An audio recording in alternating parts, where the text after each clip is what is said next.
The Most Dangerous Game by Richard Connell. Read for you by Michael Smith. Off there, to the right, somewhere, is a large island. It's rather a mystery. What island is it? The old charts call it Ship Trap Island, Whitney replied. A suggestive name, isn't it? Sailors have a curious dread of the place. I don't know why. Some superstition. I can't see it, remarked Rainsford, trying to peer through the dank tropical night that was palpable as it pressed its warm, thick blackness in upon the yacht. And you've got good eyes, said Whitney, with a laugh. And I've seen you pick off a moose moving in the brown fall bush at 400 yards. But even you can't see 4 miles or so through a moonless Caribbean night. And not 4 yards besides, admitted Rainsford. Ugh, it's like a moist black velvet. It will be light enough in Rio, promised Whitney. We should make it in a few days. I hope the Jaguar guns have come from Purdy's. We should have good hunting up in the Amazon. Great sport, hunting. The best sport in the world, agreed Rainsford. For the hunter, amended Whitney. Not for the Jaguar.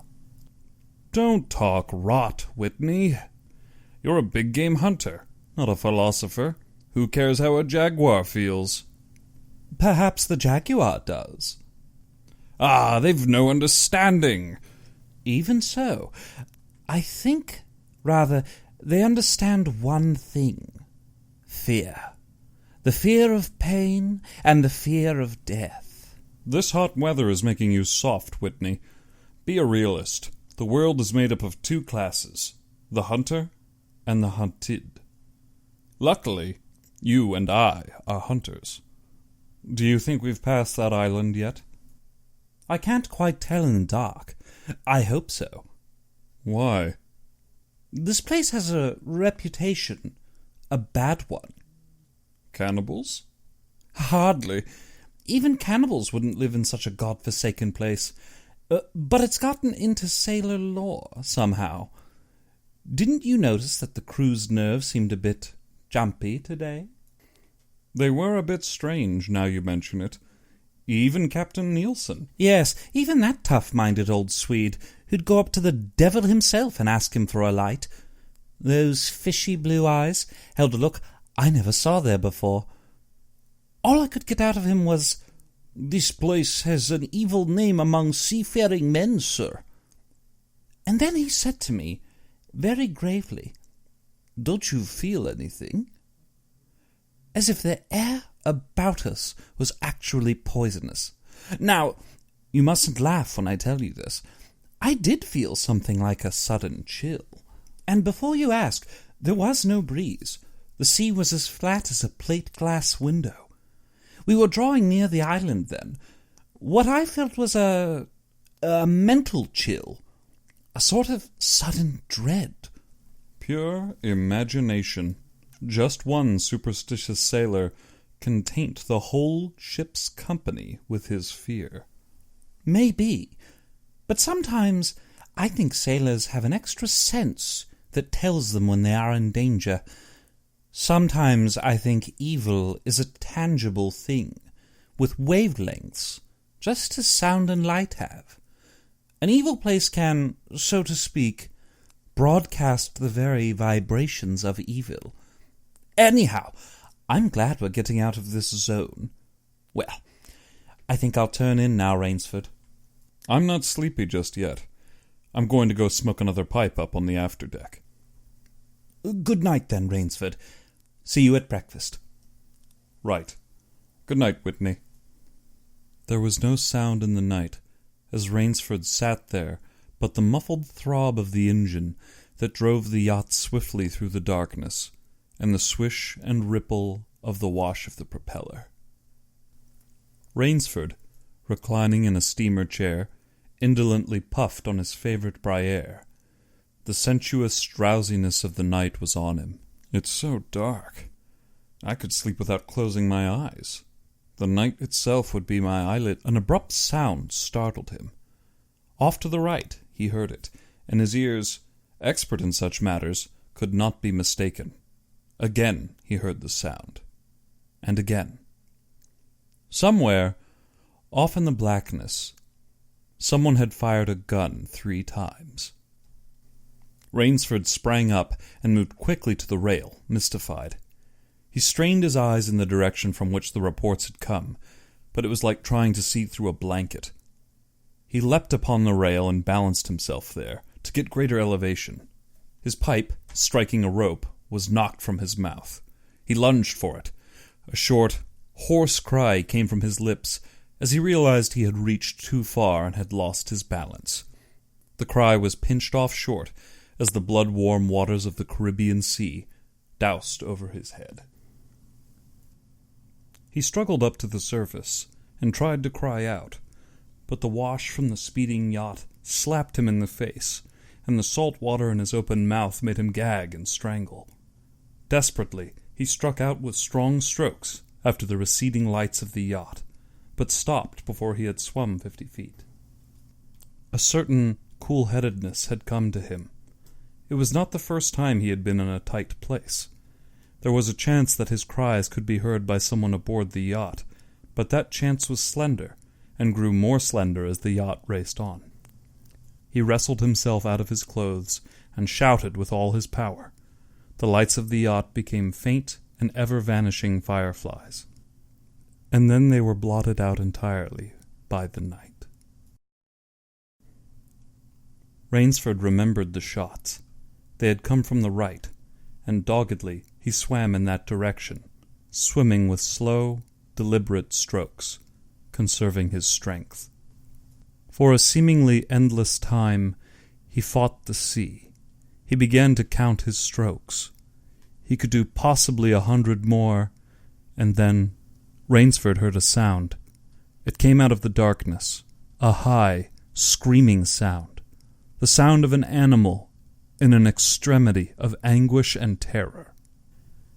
He did not recognize the animal that made the sound. He did not try to. With fresh vitality, he swam toward the sound.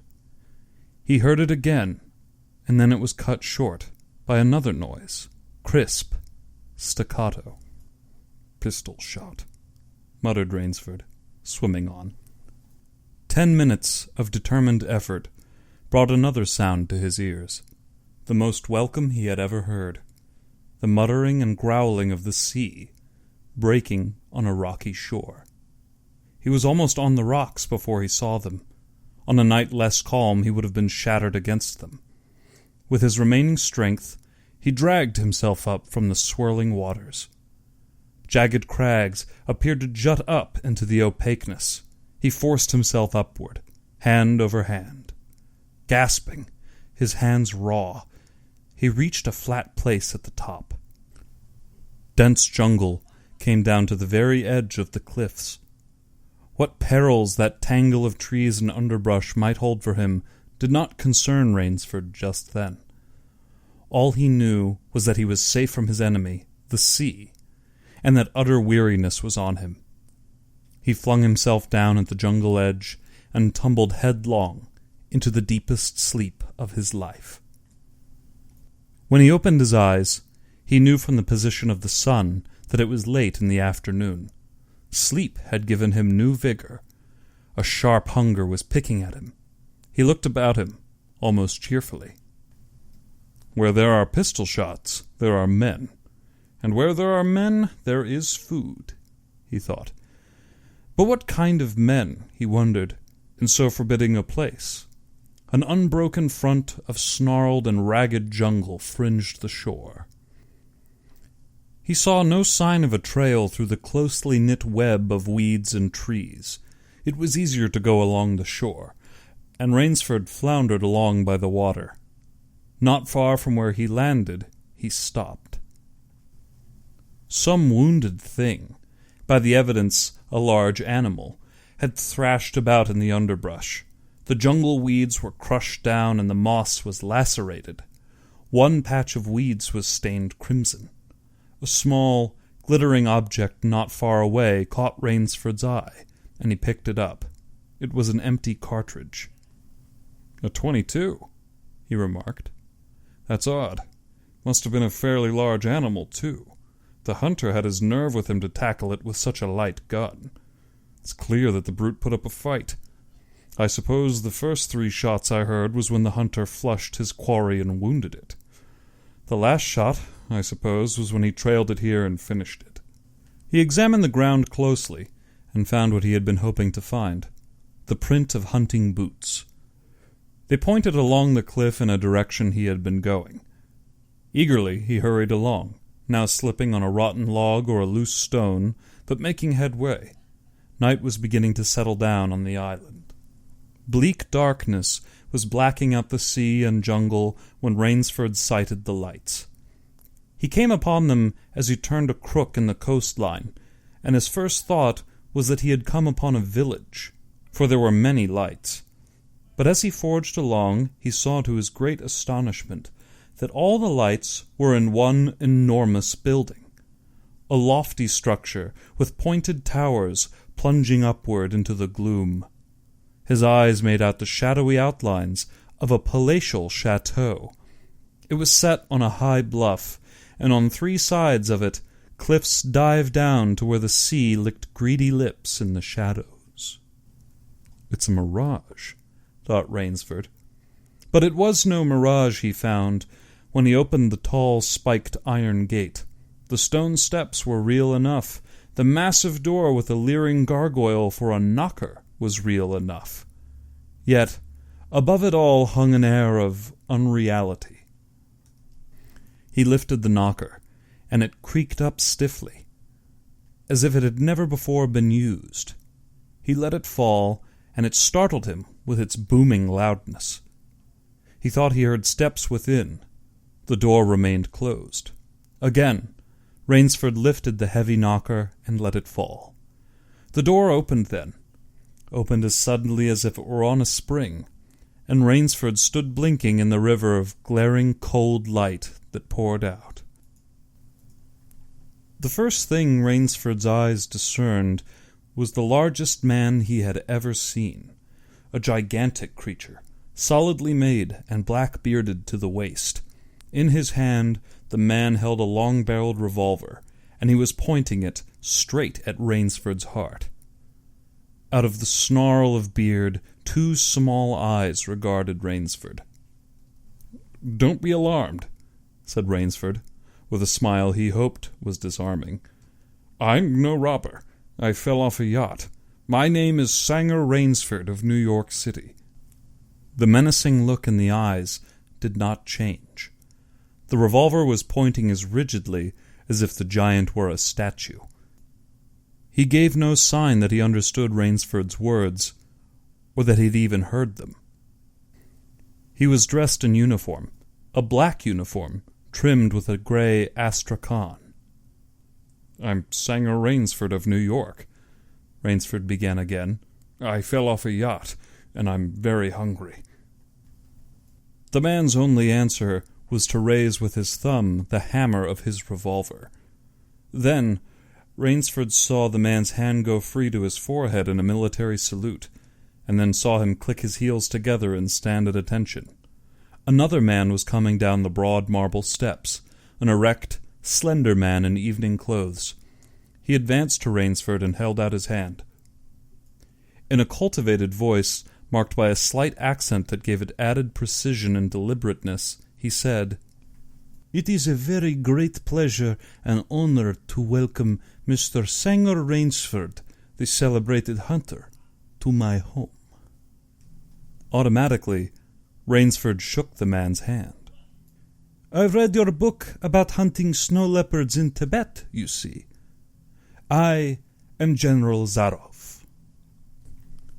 Rainsford's first impression was that the man was singularly handsome. His second was that there was an original, almost bizarre quality about the general's face.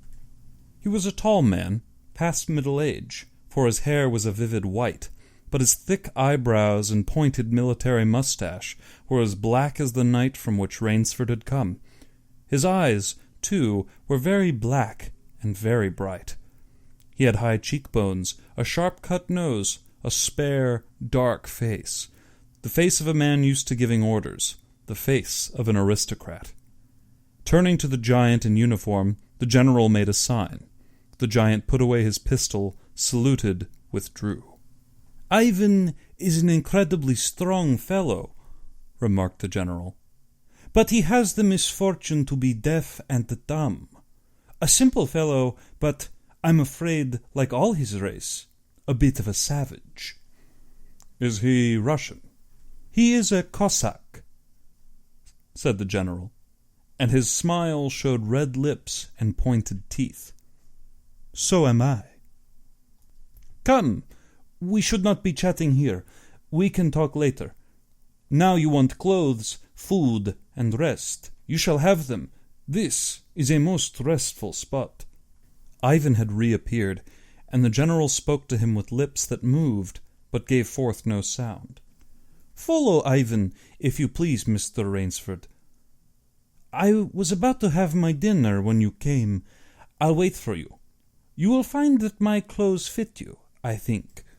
It was to a huge, beam-ceilinged bedroom with a canopied bed big enough for 6 men that Rainsford followed the silent giant.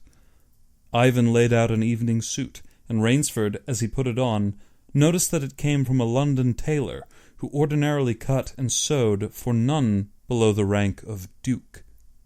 The dining room to which Ivan conducted him was in many ways remarkable. There was a medieval magnificence about it. It suggested a baronial hall of feudal times with its oaken panels, its high ceiling, its vast refectory tables where 20 men could sit down to eat. About the hall were mounted heads of many animals: lions, tigers, elephants, moose, bears, larger or more perfect specimens Rainsford had never seen. At the great table the general was sitting alone. "You will have a cocktail, Mr. Rainsford." The cocktail was surpassingly good, and, Rainsford noted, the table appointments were of the finest: the linen, the crystal, the silver, and the china. They were eating borscht, the rich, red soup with whipped cream so dear to Russian palates. Half apologetically, General Zaroff said, "We do our best to prepare the amenities of civilization here. Please, forgive any lapses. We are well off the beaten track, you know. Do you think the champagne has suffered from its long ocean trip?" "Not in the least." He was finding the general a most thoughtful and affable host, a true cosmopolitan. But there was one small trait of the general's that made Rainsford uncomfortable. Whenever he looked up from his plate, he found the general studying him, appraising him narrowly. "Perhaps you are surprised that I recognized your name. You see, I read all books on hunting, published in English, French, and Russian. I have but one passion in my life, Mr. Rainsford, and it is the hunt." "You have some wonderful heads here," said Rainsford as he ate a particularly well-cooked filet mignon. "That Cape buffalo is the largest I ever saw." "Oh, that fellow. Yes, he was a monster." "Did he charge you?" "Hurled me against a tree. Fractured my skull. But I got the brute." "I've always thought that the Cape buffalo is the most dangerous of all big game." For a moment the general did not reply. He was smiling his curious red-lipped smile. Then he said slowly, "No, sir. You are wrong. The Cape buffalo is not the most dangerous big game. Here, in my preserve on this island, I hunt more dangerous game." Rainsford expressed his surprise. "Is there big game on this island?" The general nodded. "The biggest." "Really?" "Oh, it isn't here naturally, of course. I have to stock the island." "What have you imported, General? Tigers?" The general smiled. "No. Hunting tigers ceased to interest me some years ago. I exhausted their possibilities, you see. No thrill left in tigers, no real danger. I live for danger, Mr. Rainsford." The General took from his pocket a gold cigarette case and offered his guest a long, black cigarette with a silver tip. It was perfumed and gave off a smell like incense. "We will have some capital hunting, you and I. I shall be most glad to have your society." "But what game?" "I'll tell you," said the General. "You will be amused, I know. I think I may say, in all modesty, that I have done a rare thing. I have invented a new sensation." "May I pour you another glass of port?" "Yes, thank you, General." The General filled both glasses and said, "God makes some men poets, some he makes kings, some beggars. Me, he made me a hunter. My hand was made for the trigger," my father said. "He was a very rich man with 250,000 acres in the Crimea, and he was an ardent sportsman. When I was but 5 years old, he gave me a little gun, specifically made in Moscow for me, to shoot sparrows with. When I shot some of his prize turkeys with it, he did not punish me. He complimented me on my marksmanship. I killed my first bear in the Caucasus when I was 10.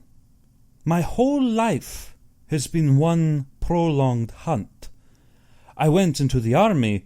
It was expected of noblemen's sons, and for a time commanded a division of Cossack cavalry, but my real interest was always the hunt. I have hunted every kind of game in every land. It would be impossible for me to tell you how many animals I have killed." The General puffed at his cigarette. "After the debacle in Russia, I left the country, for it was imprudent for an officer of the Tsar to stay there. Many noble Russians lost everything. I, luckily, had invested heavily in American securities, so I shall never have to open a tea room in Monte Carlo or drive a taxi in Paris. Naturally, I continued the hunt. Grizzlies in your Rockies, crocodiles in the Ganges, rhinoceri in East Africa. It was in Africa that the Cape buffalo hit me and laid me up for 6 months. As soon as I recovered, I started for the Amazon to hunt jaguars, for I had heard they were unusually cunning. They weren't." The Cossack sighed. "They were no match at all for a hunter with his wits about him and a high-powered rifle. I was bitterly disappointed. I was lying in my tent with a splitting headache one night when a terrible thought pushed its way into my head. Hunting was beginning to bore me, and hunting, remember, had been my life. I had heard that in America businessmen often go to pieces when they give up the business that has been their life." "Yes, that is so," said Rainsford. The General smiled. "I had no wish to go to pieces. I must do something. Now, mine is an analytical mind, Mr. Rainsford. Doubtless that is why I enjoy the problems of the chase." "No doubt, General Zaroff." "So, I asked myself why the hunt no longer fascinated me. You are much younger than I am, Mr. Rainsford, and have not hunted as much. But perhaps you can guess the answer." "What was it?" "Simply this. Hunting had ceased to be what you call a sporting proposition. It had become too easy. I always got my quarry. Always. There is no greater bore than perfection." The General lit a fresh cigarette. "No animal had a chance with me any more. That is no boast. It is a mathematical certainty. The animal had nothing but his legs and his instinct. Instinct is no match for reason. When I thought of this, it was a tragic moment for me, I can tell you." Rainsford leaned across the table, absorbed in what his host was saying. It came to me as an inspiration what I must do. And that was? The general smiled, the quiet smile of one who has faced an obstacle and surmounted it with success. I had to invent a new animal to hunt. A new animal? You're joking. Not at all. I never joke about hunting. I needed a new animal. I found one. So I bought this island, built this house, and here I do my hunting. The island is perfect for my purposes. There are jungles with a maze of trails in them, hills, swamps, and... But the animal, General Zaroff. Oh, it supplies me with the most exciting hunting in the world. No other hunting compares with it for an instant. Every day I hunt, and I never grow bored now, for I have a quarry with which I can match my wits. Rainsford's bewilderment showed in his face. I wanted the ideal animal to hunt, so I said, what are the attributes of an ideal quarry?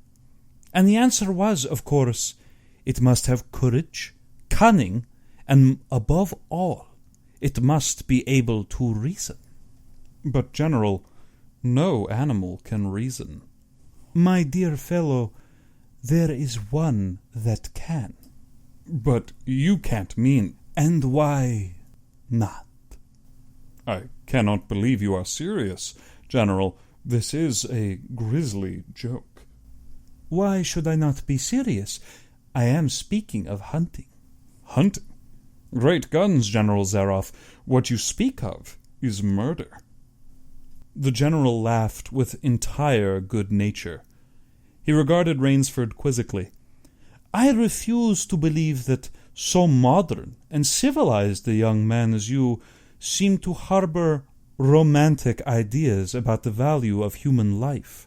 Surely your experiences in the war do not make me condone cold-blooded murder. Laughter shook the general. How extraordinarily droll you are! One does not expect nowadays to find a young man of the educated class, even in America, with such a naive and, if I may say so, mid-Victorian point of view. It's like finding a snuff box in a limousine. Ah, well, doubtless you had Puritan ancestors. So many Americans appear to have had. I'll wager you'll forget your notions when you go hunting with me. My, you have a genuine new thrill in store for you, Mr. Rainsford. Thank you. I'm a hunter, not a murderer. Dear me, said the general, quite unruffled. Again that unpleasant word, but I think I can show you your scruples are quite ill-founded. Yes. Life is for the strong, to be lived by the strong, and, if needs be, taken by the strong. The weak of the world were put here to give the strong pleasure. I am strong. Why should I not use my gift? If I wish to hunt, why should I not? I hunt the scum of the earth, sailors from tramp ships, lascars, blacks, Chinese, whites, mongrels. A thoroughbred horse or hound is worth more than a score of them. But they are men. Precisely. That is why I use them. It gives me pleasure. They can reason after a fashion, so they are dangerous. But where do you get them? The general's left eyelid fluttered down in a wink. This island is called Ship Trap. Sometimes an angry god of the high seas sends them to me. Sometimes, when Providence is not so kind, I help Providence. Come to the window with me. Rainsford went to the window and looked out to the sea. Watch, out there, exclaimed the general, pointing into the night. Rainsford's eyes saw only blackness, and then, as the general pressed a button, far out to the sea, Rainsford saw the flash of lights. The general chuckled. "They indicate a channel where there's none. Giant rocks with razor edges crouch like a sea monster with wide open jaws. They can crush a ship as easily as I crush this walnut." He dropped a walnut to the hardwood floor and brought his heel crashing down upon it. "Oh, yes, I have electricity. We try to be civilized here." "Civilized? And you shoot down men?" The trace of anger was in the general's black eyes, but it was there for but a second, and he said in his most pleasant manner, "Dear me, what a righteous young man you are. I assure you, I do not do the thing you suggest. That would be barbarous. I treat these visitors with every consideration. They get plenty of good food and exercise. They get into splendid physical condition. You shall see for yourself tomorrow." "What do you mean?" "We'll visit my training school. It's in the cellar. I have about a dozen pupils down there now. They're from the Spanish bark San Lucar that had the bad luck to go on the rocks out there. A very inferior lot, I regret to say. Poorer specimens and more accustomed to the deck than to the jungle." He raised his hand, and Ivan, who served as waiter, brought thick Turkish coffee. Rainsford, with an effort, held his tongue in check. "It's a game, you see. I suggest to one of them that we go hunting. I give him a supply of food and an excellent hunting knife. I give him 3 hours' start. I am to follow, armed only with a pistol of the smallest caliber and range. If my quarry eludes me for 3 whole days, he wins the game. If I find him, he loses." "And suppose he refuses to be hunted?" "Oh, I give him his option, of course. He need not play that game if he does not wish to. If he does not wish to hunt, I turn him over to Ivan. Ivan once had the honor of serving as the official Nauter to the Great White Tsar, and he has his own ideas of sport. Invariably, Mr. Rainsford, invariably, they choose the hunt." "And if they win?" The smile on the general's face widened. "To date, I have not lost. I don't wish you to think me a braggart, Mr. Rainsford. Many of them afford only the most elementary sort of problem. Occasionally, I strike a tartar. One almost did win. I eventually had to use the dogs." "The dogs?" "This way, please. I will show you." The general steered Rainsford to a window. The lights from the windows sent a flickering illumination that made grotesque patterns on the courtyard below, and Rainsford could see moving about there a dozen or so huge black shapes. As they turned towards him, their eyes glittered greenly. "A rather good lot, I think. They are let out at 7 every night. If anyone should try to get into my house, or out of it, something extremely regrettable would happen to him." The general hummed a snatch of song from the Folies Bergère. "And now, I want to show you my new collection of heads. Will you come with me to the library?" "I hope that you will excuse me tonight, General Zaroff. I'm really not feeling well." "Ah, indeed. Well, I suppose that's only natural after your long swim. You will need a good, restful night's sleep. Tomorrow you will feel like a new man, I'll wager. And then we'll hunt. I've one rather promising prospect." Rainsford was already hurrying from the room. "I am sorry you can't go with me tonight. I expect rather fair sport, a big, strong black. He looks resourceful. Well, good night, Mr. Rainsford. I hope you have a good night's rest. The bed was good, and the pajamas of the softest silk, and he was tired in every fibre of his being, but nevertheless Rainsford could not quiet his brain with the opiate of sleep. He lay, eyes wide open. Once he thought he heard stealthy steps in the corridor outside his room. He sought to throw open the door. It would not open. He went to the window and looked out. His room was high up in one of the towers. The lights of the chateau were out now, and it was dark and silent. There was but a fragment of sallow moon, and by its wan light he could see dimly the courtyard. There, weaving in and out of the pattern of shadow, were black, noiseless forms. The hounds heard him at the window and looked up expectantly with their green eyes.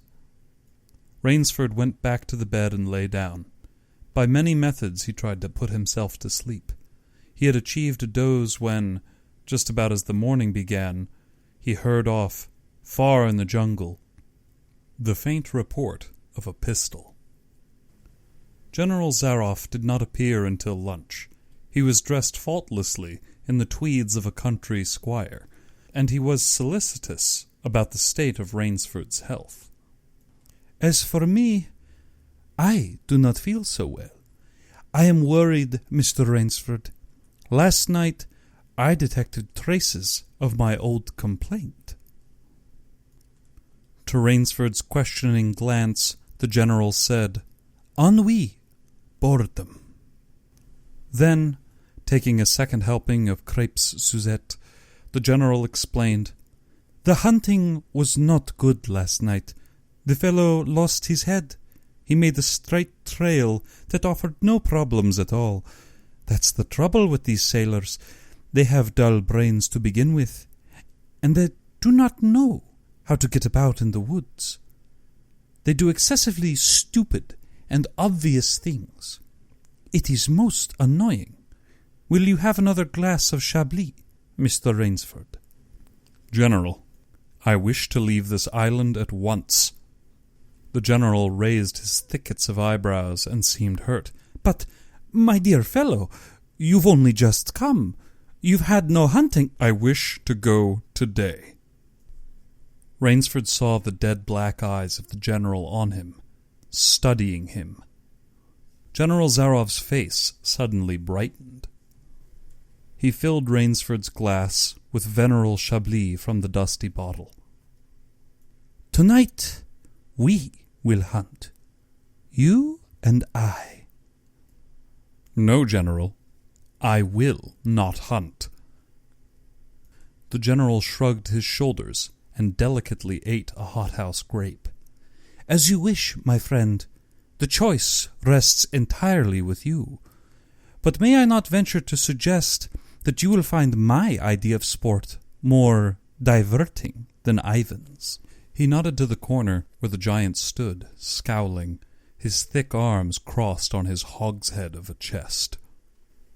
You don't mean— My dear fellow, have I not told you? I always mean what I say about hunting. This really is an inspiration. I drink to a foeman worthy of my steel, at last. The general raised his glass, but Rainsford sat, staring at him. You will find this game worth playing. Your brain against mine. Your woodcraft against mine. Your strength and stamina against mine. Outdoor chess. And the stake is not without value, And if I win— I'll cheerfully acknowledge my self-defeat if I do not find you by midnight of the third day. My sloop will place you on the mainland near a town. The general read what Rainsford was thinking. Oh, you can trust me. I will give you my word as a gentleman and a sportsman. Of course, you, in turn, must agree to say nothing of your visit here. I'll agree to nothing of the kind. In that case, "Oh, but why discuss it now? 3 days hence we can discuss it over a bottle of Veuve Clicquot, unless—" The general sipped his wine. Then a business-like air animated him. "Ivan will supply you with hunting clothes, food, and a knife. I suggest you wear moccasins. They leave a poorer trail. I suggest, too, that you avoid the big swamp in the southeast corner of the island. There is quicksand there. One foolish fellow tried it. The deplorable part was that Lazarus followed him. You can imagine my feelings, Mr. Rainsford. I loved Lazarus. He was the finest hound in my pack. Well, I must beg you to excuse me now. I always take a siesta after lunch. You will hardly have time for a nap, I fear. You'll want to start, no doubt. I shall not follow till dusk. Hunting at night is so much more exciting than by day, don't you think? Au revoir, Mr. Rainsford. Au revoir." General Zaroff, with a deep, courtly bow, strolled from the room. From another door came Ivan. Under one arm he carried khaki hunting clothes, a haversack of food, a leather sheath containing a long-bladed hunting knife. His right hand rested on a cocked revolver thrust in the crimson sash about his waist. Rainsford had fought his way through the bush for 2 hours. "I must keep my nerve. I must keep my nerve," he said through tight teeth.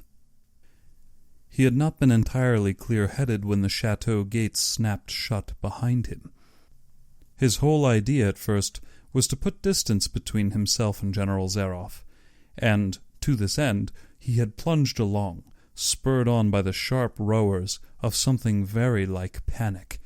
Now he had got a grip on himself, and had stopped, and was taking stock of himself and the situation. He saw that straight flight was futile. Inevitably, it would bring him face to face with the sea. He was in a picture with a frame of water, and his operations clearly must take place within that frame. "I'll give him a trail to follow," muttered Rainsford, and he struck off from the rude path he had been following into the trackless wilderness. He executed a series of intricate loops. He doubled on his trail again and again, recalling all the lore of the fox hunt, and all the dodges of the fox. Night found him leg-weary, with hands and face lashed by the branches on a thickly wooded ridge. He knew it would be insane to blunder on through the dark, even if he had the strength. His need for rest was imperative, and he thought, "I have played the fox. Now I must play the cat of the fable." A big tree with a thick trunk and outspread branches was nearby, and taking care not to leave the slightest mark, he climbed up into the crutch, and, stretching out on one of the broad limbs, and after a fashion, rested. Rest brought him new confidence, and almost a feeling of security. Even so zealous a hunter as General Zaroff could not trace him there, he told himself. Only the devil himself could follow that complicated trail through the jungle after dark. But perhaps the general was such a devil. An apprehensive night crawled slowly by, like a wounded snake, and sleep did not visit Rainsford, although the silence of a dead world was on the jungle. Toward morning, when a dingy gray was varnishing the sky, the cry of some startled bird focused Rainsford's attention in that direction. Something was coming through the bush, coming slowly, carefully, coming by the same winding way Rainsford had come. He flattened himself down on the limb, and through a screen of leaves almost as thick as tapestry, he watched. That which was approaching was a man. It was General Zaroff. He had made his way along with his eyes fixed in utmost concentration on the ground before him. He paused, almost beneath the tree, dropped to his knees, and studied the ground. Rainsford's impulse was to hurl himself down like a panther, but he saw that the general's right hand held something metallic, a small automatic pistol. The hunter shook his head several times, as if he were puzzled. Then he straightened up and took from his case one of his black cigarettes. Its pungent, incense-like smoke floated up to Rainsford's nostrils. Rainsford held his breath. The general's eyes had left the ground and were traveling inch by inch up the tree. Rainsford froze there, every muscle tensed for a spring. But the sharp eyes of the hunter stopped before they reached the limb where Rainsford lay, a smile spreading over his face. Very deliberately, he blew a smoke ring into the air. Then he turned his back on the tree and walked carelessly away, back down the trail he had come. The swish of the underbrush against his hunting boots grew fainter and fainter. The pent-up air burst hotly from Rainsford's lungs. His first thought made him feel sick and numb. The general could follow a trail through the woods at night. He could follow an extremely difficult trail. He must have uncanny powers. Only by the merest chance had the Cossack failed to see his quarry. Rainsford's second thought was even more terrible. It sent a shudder of cold horror through his whole being. Why had the general smiled? Why had he turned back? Rainsford did not want to believe what his reason told him was true, but the truth was as evident as the sun that had by now pushed through the morning mist. The general was playing with him. The general was saving him for another day's sport. The Cossack was the cat. He was the mouse. Then it was that Rainsford knew the full meaning of terror. "I will not lose my nerve. I will not." He slid down from the tree and struck off again into the woods. His face was set, and he forced the machinery of his mind to function. 300 yards from his hiding place, he stopped where a huge dead tree leaned precariously on a smaller living one. Throwing off his sack of food, Rainsford took his knife from his sheath and began to work with all his energy. The job was finished at last, and he threw himself down behind a fallen log 100 feet away. He did not have to wait long. The cat was coming again to play with the mouse. Following the trail with the sureness of a bloodhound came General Zaroff. Nothing escaped those searching black eyes. No crushed blade of grass, no bent twig, no mark, no matter how faint, in the moss. So intent was the Cossack on stalking that he was upon the thing that Rainsford had made before he saw it. His foot touched the protruding bough that was the trigger. Even as he touched it, the general sensed his danger and leapt back with the agility of an old-world ape. But he was not quite quick enough. The dead tree, delicately adjusted to rest on the cut, living one, crashed down and struck the general a glancing blow on the shoulder as it fell. But, for his alertness, he must have been smashed beneath it. He staggered, but he did not fall, nor did he drop his revolver. He stood there, rubbing his injured shoulder, and Rainsford, with fear again gripping his heart, heard the general's mocking laugh ring through the jungle. "Rainsford, if you are within the sound of my voice, as I suppose you are, let me congratulate you. Not many men know how to make a Malay man-catcher. Luckily for me, too, I have hunted in Malacca. You are proving interesting, Mr. Rainsford. I am going now to have my wound dressed. It's only a slight one, but I shall be back. I shall be back." When the general, nursing his bruised shoulder, had gone, Rainsford took up his flight again. It was flight now, a desperate, hopeless flight that carried him on for some hours. Dusk came, then darkness, and still he pressed on. The ground grew softer under his moccasins, the vegetation grew rank, dense. Insects bit him savagely. Then, as he stepped forward, his foot sank into the ooze. He tried to wrench it back, but the muck sucked viciously at his foot like a giant leech. With a violent effort, he tore his feet loose. He knew where he was now, the swamp and its quicksand. His hands were tight closed, as if his nerve were something tangible that someone in the darkness was trying to tear from his grip.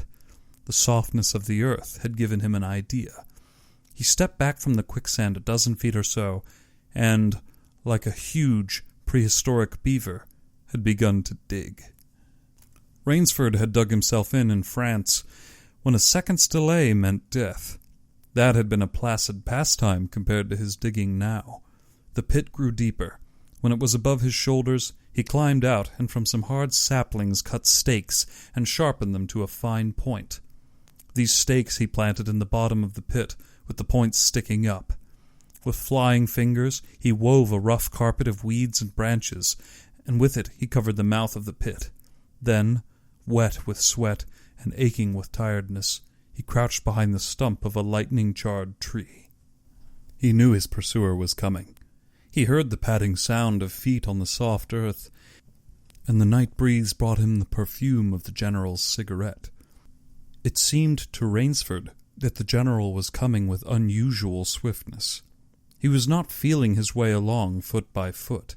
Rainsford, crouching there, could not see the General, nor could he see the pit.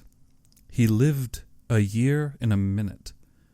Then he felt the impulse to cry aloud with joy, for he heard the sharp crackle of the breaking branches as the cover of the pit gave way.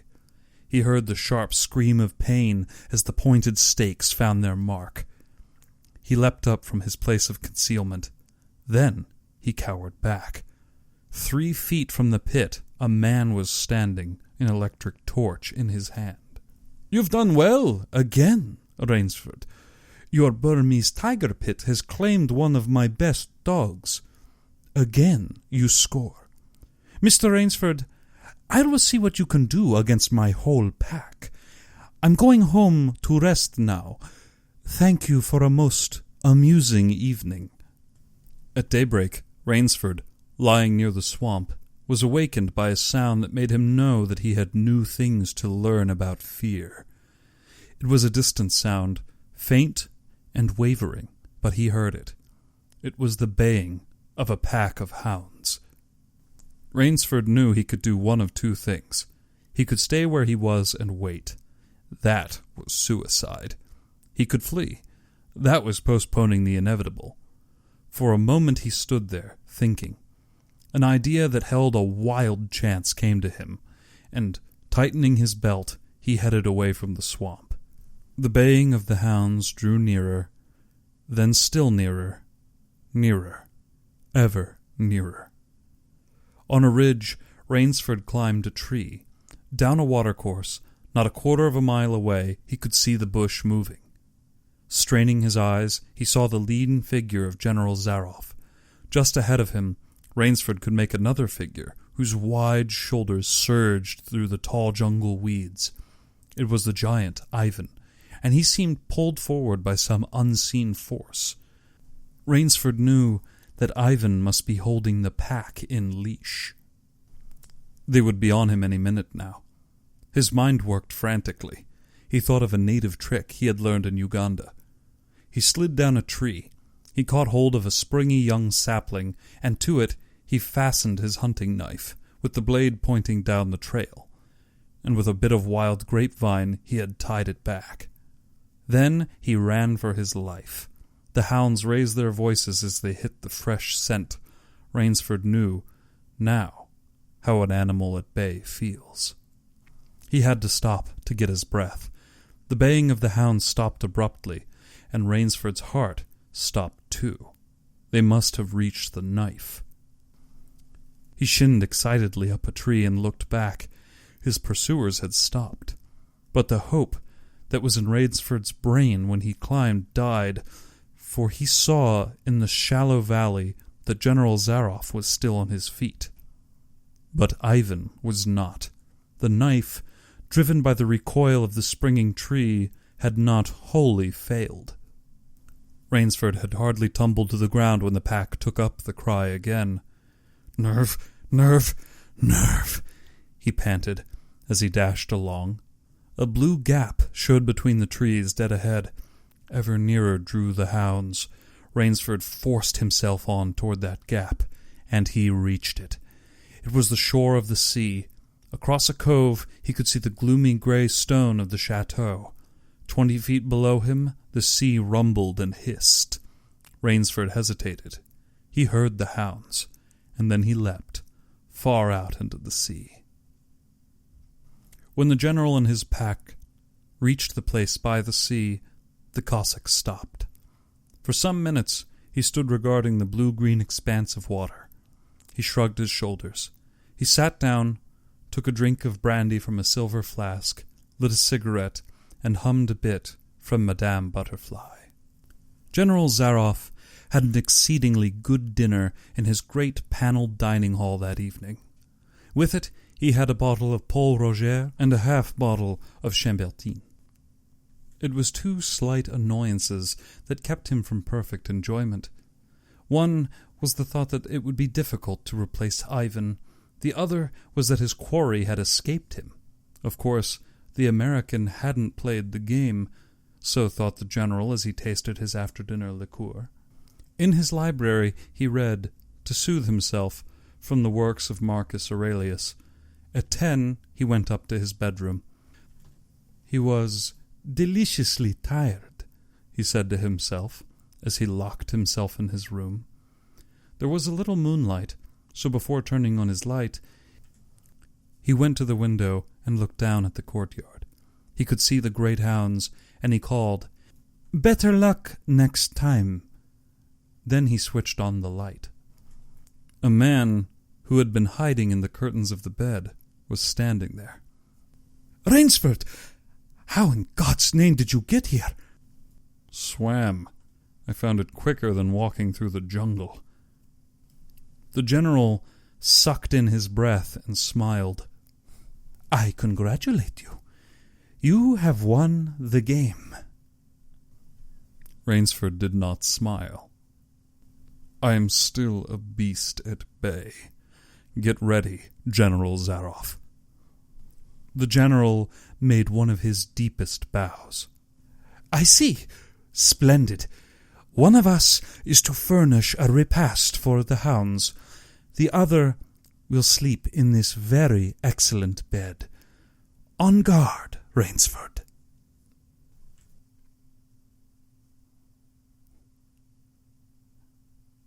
He had never slept in a better bed, decided Rainsford.